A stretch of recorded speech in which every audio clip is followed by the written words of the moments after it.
Greetings, fellow gardeners. Welcome to Smart Garden. If you're tired of battling pests with harsh chemicals and expensive sprays, today's guide will change everything. Imagine a garden where pests simply lose interest, where your soil becomes your greatest ally. We're uncovering ancient agricultural secrets that turn cover crops into your garden's natural pest defense system. For thousands of years, farmers across Egypt, China, and Mesoamerica grew thriving crops without synthetic pesticides. They discovered which plants confused pests, which ones attracted beneficial insects, and how strategic planting created natural barriers. Ancient civilizations didn't have chemistry, they had observation and intelligence. Modern gardeners abandoned these practices for convenient chemicals, but chemical solutions come with real costs. They kill beneficial insects, degrade soil, contaminate groundwater, and leave residues on our food. Cover cropping offers something profound, working with nature's own pest management system. When you plant the right crops, you're orchestrating a natural defense where pests simply don't belong. Most gardeners think green manure when they hear cover crop, just adding organic matter to soil, but that's only half the story. When strategically chosen, cover crops actively defend against pests through multiple mechanisms. Ancient farmers discovered that aromatic plants release volatile organic compounds that mask the smell of target crops, making it, impossible for specialized pests to locate their preferred foods. Other cover crops attract beneficial predators that feed on garden pests. Still others release compounds into soil that actively repel harmful nematodes and fungi. Alright, let's talk about the 4 powerhouse cover crops. These plants really pack a punch when it comes to improving soil health and protecting your garden.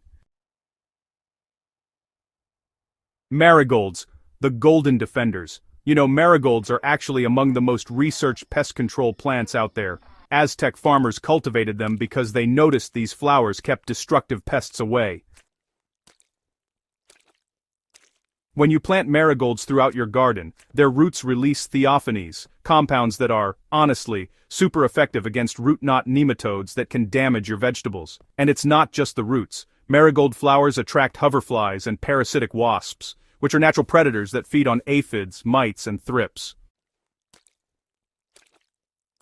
So, you can plant them between your vegetable rows around the edges of raised beds, or, in containers right near any plants that tend to be vulnerable. Marigolds bloom prolifically with really minimal care, from summer all the way through frost, and often, they'll self-seed themselves for the next season. Buckwheat is often called the quick protector. Unlike a lot of cover crops that need a whole season, buckwheat actually delivers rapid results. This ancient grain, which has been cultivated in Asia for more than 1,000 years, grows super quickly and produces white flowers in about 30 to 35 days. These flowers, they attract a massive population of beneficial insects, bees, parasitic wasps, and predatory beetles. This abundance of beneficials naturally suppresses pest populations. Buckwheat also produces allelopathic compounds that inhibit weed growth, reducing pests' habitat. Plant in early spring or midsummer, let it flower for 3 to 4 weeks, then cut it down and compost it or work it into soil. Results appear in weeks, not months, perfect for gardeners short on time. Legumes, the nitrogen-fixing allies. Clover, peas, beans, and vetch have been intercropped with vegetables for millennia. Beyond fixing nitrogen in soil and strengthening plant health, legumes create diversity that confuses pests. A pest evolved to find pure corn becomes disoriented in a field dotted with clover. Legumes also provide dense ground cover that interferes with pest navigation and egg-laying. Roman and Mediterranean farmers relied on this tactic for centuries. Plant legumes in spring or fall depending on your region. They thrive with minimal input and noticeably shift your pest dynamics by season 2 or 3. Aromatic herbs, the scent barrier. Basil, mint, rosemary, and thyme have been cultivated for thousands of years, not just for cooking, but because ancient gardeners recognized their powerful pest repellent properties. These plants release volatile organic compounds that, overwhelm specialized pests. A beetle hunting tomatoes becomes completely lost in a garden where basil grows nearby. The smell just disrupts its ability to locate its target. Mediterranean gardeners traditionally planted herbs around vegetable patches, creating aromatic buffer zones. You can do the same by establishing herb borders, interplanting herbs among vegetables, or growing them in containers scattered throughout your garden. And hey, bonus, fresh herbs for cooking. Most are hardy, require minimal water once established, and attract pollinators. Alright, let's dive in. Starting with cover crops is pretty straightforward for any garden setup. For in-ground gardens, you'll want to rotate those cover crops seasonally. In the spring, go ahead and plant buckwheat for some quick results and to recruit beneficial insects. Let it flower for about 3 to 4 weeks, and then it's time to cut it down. Moving on, in late summer it's a good idea to plant winter rye or hairy vetch. These will grow through the fall and winter, helping to suppress weeds and pests. You'll want to turn it under in early spring before your main crops go in. This rotation keeps continuous pest pressure on harmful insects, while also improving your soil.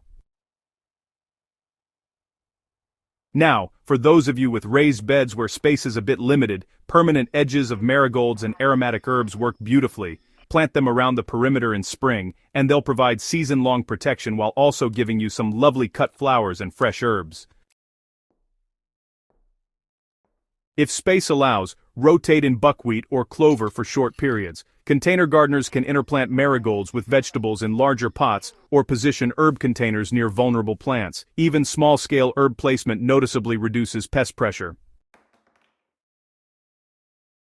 Timing matters. Spring is ideal for warm-season cover crops like buckwheat and marigolds once frost danger passes. For cooler regions, late summer that is, mid-August to September, is prime for winter cover crops like rye and hairy vetch, which establish before hard freezes. In mild climates, you might plant cover crops nearly year-round. The key is ensuring adequate establishment before you need that space. One myth: cover crops take over gardens. When properly managed, they're cut down before excessive seed setting, and the insects they attract are predominantly beneficial. Another: cover crops require special soil or amendments. They don't. Most thrive in average garden soil while actually improving it. It's a good idea to start small. Just dedicate one bed this season and see how things go. Observe the results for yourself. Most gardeners, honestly, they become enthusiastic advocates after just one season of noticeably reduced pest pressure. What really makes cover cropping genuinely transformative isn't just the immediate reduction in pests, it's the long-term shift in your whole ecosystem. With each season, as beneficial insects settle in and the soil gets healthier, pest pressure just naturally keeps diminishing. You're training your garden to resist pests independently. This is legacy knowledge worth reviving.